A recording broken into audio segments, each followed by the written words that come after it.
There may be many different ways to lead your business to where you want it to go, many different ways to lead yourself and your team and to be that leader that you are as an entrepreneur. One of those ways will help you scale faster than any of them combined. And that's what we're talking about today. Welcome. This is the Joe Silva Business Show. I'm glad you're here. I'm Joe Silva. In this podcast, if you're new here, this is where we discuss your ways of leading, your mindset around leadership and entrepreneurship, and what it takes to truly scale your business without doing more effort, right? We want to do more of what matters and do less of the busy work, all right? And that will lead you to scale. And that's what we're talking about today. So if you're somebody who is the visionary entrepreneur, who has big goals, who has big dreams, who knows that there's more inside of you to give than maybe what you're currently doing now. And let's face it, all of us have more to give, right? We're never complete in that realm. Then this episode is for you, because we're going to talk about different ways to lead in your business. And one way in particular is very, very different than the other. All right. Now, if you're like most entrepreneurs, I like to look at it in stages. Okay. There's 3 stages of business, or 3 levels. And level 1 is really when you start off. And this level 1 can last a short while, or it can last for years or decades, or as long as you have your business, depending on one thing. And that one thing is your mindset around it. Okay. And we'll get to that in a little bit on how you shift out of that. But that level 1 of business entrepreneurship is really what I call the do-it-yourself stage. Okay. This is, and I've been in this stage myself. I've been an entrepreneur. I've been helping entrepreneurs for nearly 20 years. I've been an entrepreneur myself for 12 and have multiple businesses. And so I know this do-it-yourself stage, and I know it well. I'm what I call an FU DIY, a formerly ultimate do-it-yourselfer, because I would do everything myself. And when I say everything, I mean everything. That's from the initial sale to the customer fulfillment, to the accounting, to the trash, to supplies, to everything possible. And my mentality was I had to earn my keep, right? I had to pay my dues. I had to give more effort in order to get results. And that was the way to get the results I wanted, right? Now, here's what I didn't realize at the time. And most entrepreneurs really stay in this phase 1, because the SBA says there are 80% of businesses out there that have 0 employees. 0. That means somebody is running a business doing everything themselves. And whether you realize it or not, all of these roles, such as sales and operations and customer service and accounting, these exist in every single business, whether it just started 5 minutes ago or if it's been around for 50 years. These roles exist in business, and somebody is filling those roles. In your business, you may be filling multiple roles. If you're like most entrepreneurs, you are filling multiple roles, maybe based on the day or the hour or the minute. You could be doing different roles, right? And so the SBA says 80% of businesses have 0 help, 0 team around them. And by no coincidence here, 1/3 of businesses go out of business within 2 years. 1/3. That's incredible. That is absolutely incredible. Within 2 years, 24 months, 1/3 of businesses are gone, no longer around. Now, I don't see that as a coincidence. You may not either, right? If we're really looking at the data, if somebody's doing everything, something is likely falling through the cracks. But in this level 1, you do what you have to do. Again, I've been there, okay? The thing that I didn't realize at the time, until I decided to do some personal development work and work on my mindset and understand really what makes the difference, which we'll get to momentarily. So stick around here, because we're going to get to that level 2 business. But in that level 1 mindset, I had a business that was dependent on me and only me. Even when I hired a few people, the business is still dependent on me. It couldn't move anywhere without me. I couldn't go on vacation. I couldn't unplug for a day or even an evening, right? I had to check things daily, sometimes multiple times a day, even if I was with my family, or even if I was on a vacation, I was still working. I was still tied to my phone. It was 24/7, right? I was hoping there was more time in the day to get things done. You may feel that way as well. Now, what that meant is that I had to, in order to get any more results, I had to give more effort, right? And this is where most businesses are. They have to work harder to get more income. They have to work harder to get more clients. They have to work harder to help more people. And that is one way of doing it. It's a hard way, isn't it? And there's a lot of things around that. Again, I would have a mindset around it where I thought that's the way it just had to be. I didn't know anything different. I had no idea there was another way, a better way. But that truly is small time thinking, right? If I have this big grand vision of helping, as many people as I want to help, and creating a business that is inspiring and creates income beyond my dreams, and I'm focused here on this little tiny area that only I can serve, those things don't add up together, right? So it's small thinking in that regards. It's limited thinking. It's limited impact. It's limited income. It's limited everything, right? Think about this. When you go on a trip, right? You fill the gas tank up with the car, you pack everybody in it, right? And you drive on your trip, you're driving along and you got all the luggage and, you're a couple hours into the road trip. What happens? You run out of gas, right? It's limited. There's only so far a gas tank will take you, right? There's no debating that. And it's the same with your effort inside your business. There's only so far it can take you. You only have so much energy, right? You cannot multiply that yourself. Now, there is a way to multiply it. There is a way to get more time, actually. We'll get to that in a little bit. So stick around. Again, we're getting there. I know you're anxious. You're like, how do I solve this problem? It's coming. All right. But that stage one, do-it-yourself entrepreneur, I also like to call that stage the do or die entrepreneur, because you either do everything or your business dies. That sounds pretty awful, doesn't it?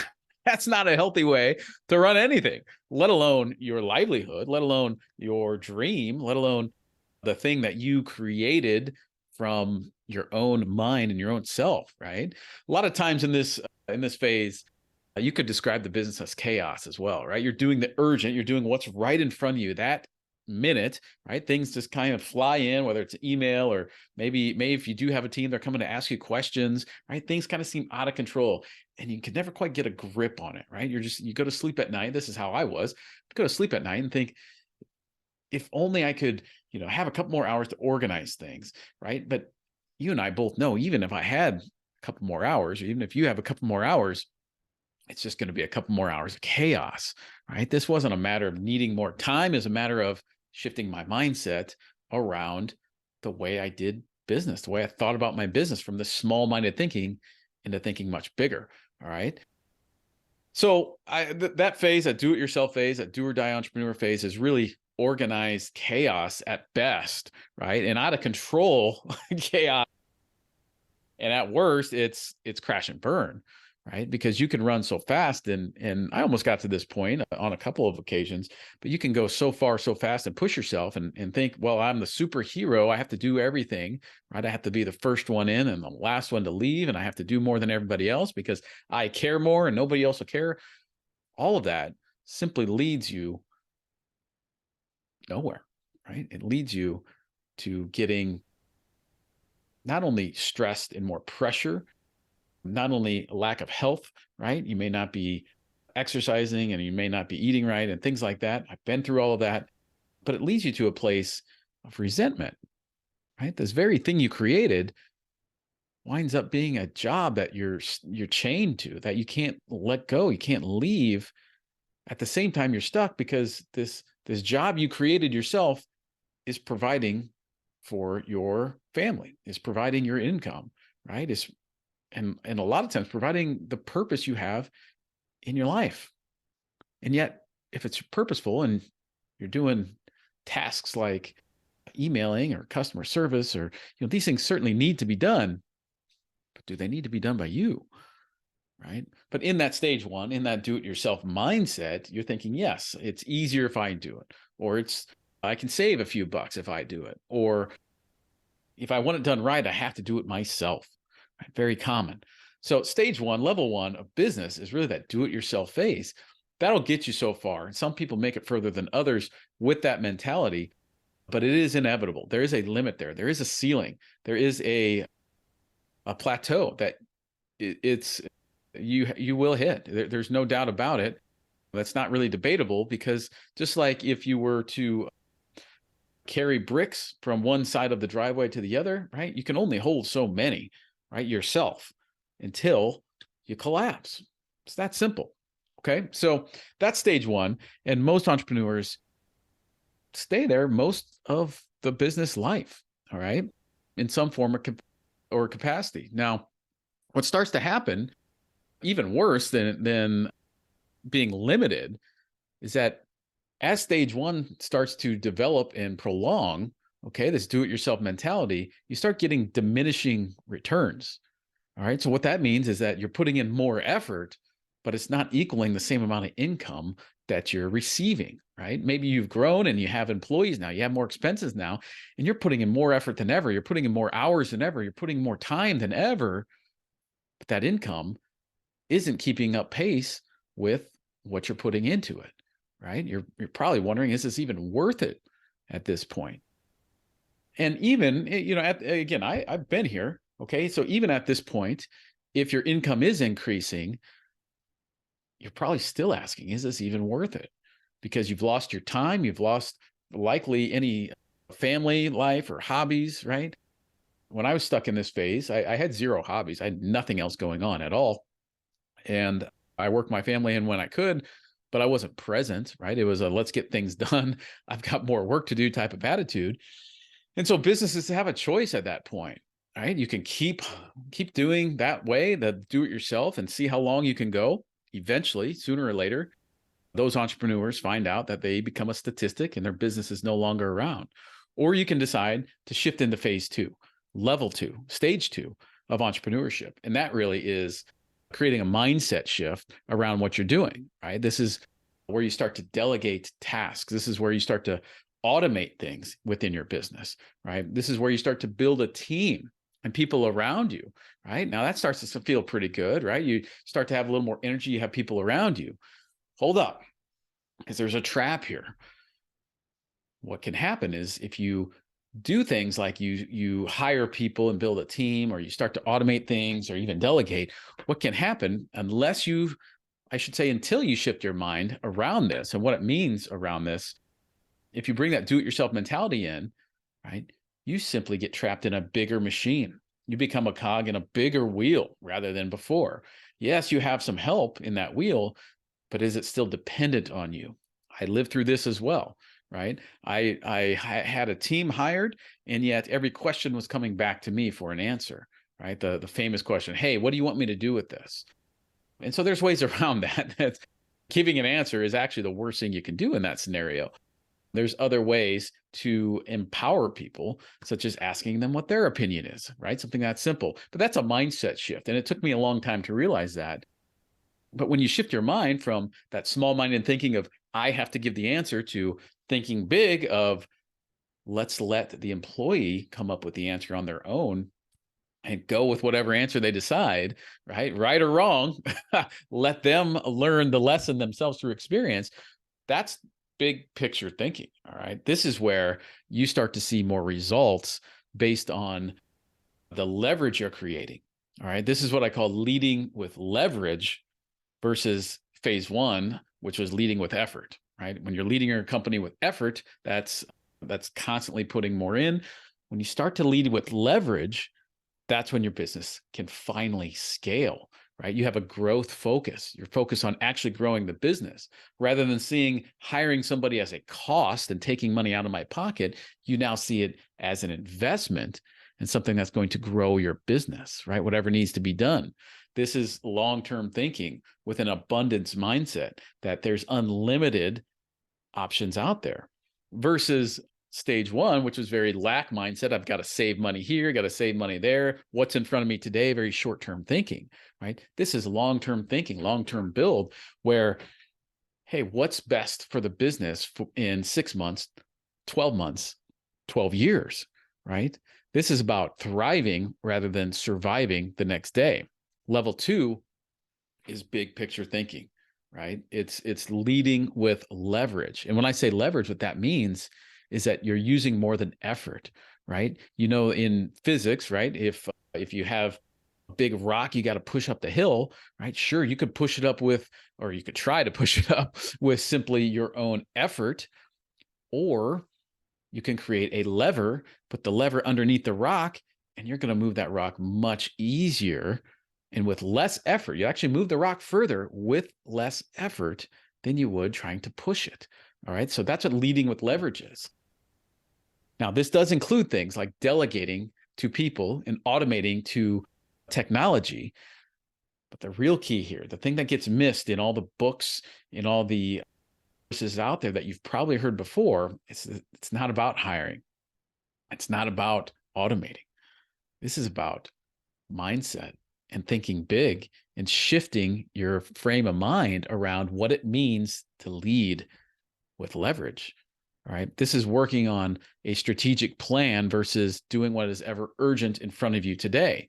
Right. This is more organized and controlled. You have planned goals, you have organized goals and step-by-steps to get there versus just doing whatever comes that day. Right. This is very, very different. And when you shift your mind around what it means to really think big in your business, that's when you can truly scale. That's when you start to focus in on what matters, right? You likely have an important part of your business that only you can do, right? Your zone of genius. That may be the marketing. It may be something within your company, whatever it is. There's a reason you're an entrepreneur. There's a reason you're not punching a clock for somebody else. And it's not to do the level 1 tasks. It's not to do the $5 an hour items, right? This is about $500 an hour tasks. This is about doing level 2 tasks and ideas, right? This is about being that person within your business who is the leader to allow others to grow and your business to grow, right? This is when you focus in on your zone of genius. This is when you focus in on what matters most to you, on what really moves the dial and increases the growth of your company, which increases everything around you for your family and for everything else, right? This is where you start to see that hockey stick growth, right? You can go exponentially upwards because you're building leverage in doing this. Now, there is a stage 3 as well. There's a level 3 even beyond that where, stage 2, you're starting to put those things in place and you still might be a part of what's happening on a day-to-day basis. Stage 3 is really where things explode and take off with or without you, right? That business is truly bigger than yourself. The growth is exponential. It's a global scale, right? Massive, infinite. You're more of a strategic advisor within the business than actually doing any of the things, right? This is where you solely have one focus and one focus only. And whatever that is drives the business. Okay. And again, this is where the business can run with or without you for, well, as long as it would need to, I guess. That's what's important there. And so that's level 3. But really, what most entrepreneurs want to do, as we heard earlier from those stats, is simply move from stage 1, level 1, into that level 2, right? And that is as simple. It's not as difficult as some may think. It simply requires a mindset shift. Now, how do we get the mindset shift, right? That involves working on yourself, doing things, personal development, doing things where your mind is actually creating those positive thoughts and coming at things from a positive direction.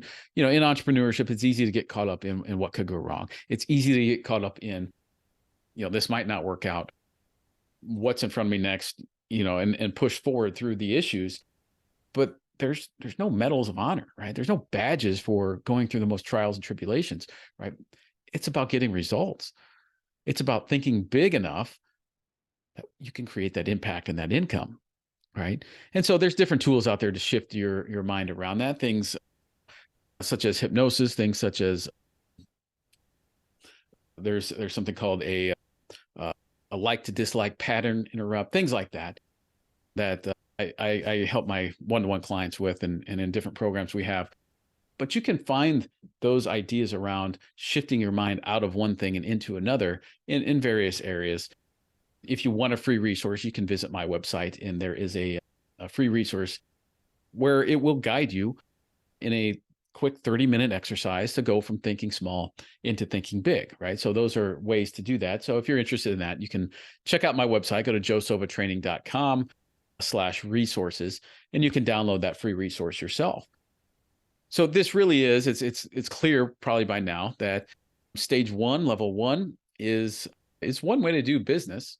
Is it the way you want to do business, right? You might be thinking you're saving a few bucks here and there, but what's it costing you really to do all the things in your business and to think small, right? Level two is really where your business starts to skyrocket. That's what your dream is, isn't it? Right? This isn't about just doing what's safe and what matters. You're an entrepreneur, right? There's a reason you have a business, and it's not simply to play it safe all the time. This is about taking your business to more impact, more people, create more jobs, and stepping into leadership yourself so that you can live the life that you want, right? And think about the life that you live today, right? Here's an exercise for you. You can go through and write down what you do on a daily basis, right? Take 1 week and write down what your day looks like right now, right? What are you doing? And get pretty granular about it, right? If you're doing a project, write it down. If you're on Facebook, write it down. If you're on your phone, write it down. And you'll start to notice where time's being wasted. You'll start to notice where maybe you're not working on your business like you thought. You're to start to notice, wow, I'm doing a lot of things that I don't necessarily enjoy, right? I tell a story that when I first did this exercise, I wrote down everything I did for the day and I rated it, each thing, whether it was a positive, a neutral, or a negative, right? Did it give me energy? Was it just in the middle, or did it drain my energy? And I discovered virtually everything I was doing all day long was draining my energy. No wonder I was exhausted. Again, it didn't matter if I would have had another 5 hours in the day. I would have just filled it with things that were draining my energy. And you might relate to that too. So it's an important exercise to go through and really audit your own self and what you're doing. Are you living the purpose that you started your business for? Are you really doing what you set out to do? Are you simply surviving to try to make it to the next day in the hope that someday shows up? Because you and I both know that someday rarely shows up the way we think it will. So something has to shift, something has to change. And when you start to lead with leverage, that's when things actually start to change. When you change your thinking, you change your results you get. And that's what leading with leverage is all about, right? So go to my website, joesilvatraining.com, check out that free resource. You'll go from thinking small, right, doing all the stuff, to finally thinking big and getting what you deserve with less effort, right? It's not about how much effort. It's about what impact you want to make. All right. So thank you for being here. Appreciate your time, and be sure to subscribe to the podcast. So go to my website. You can subscribe there as well, and we'll see you on the next episode.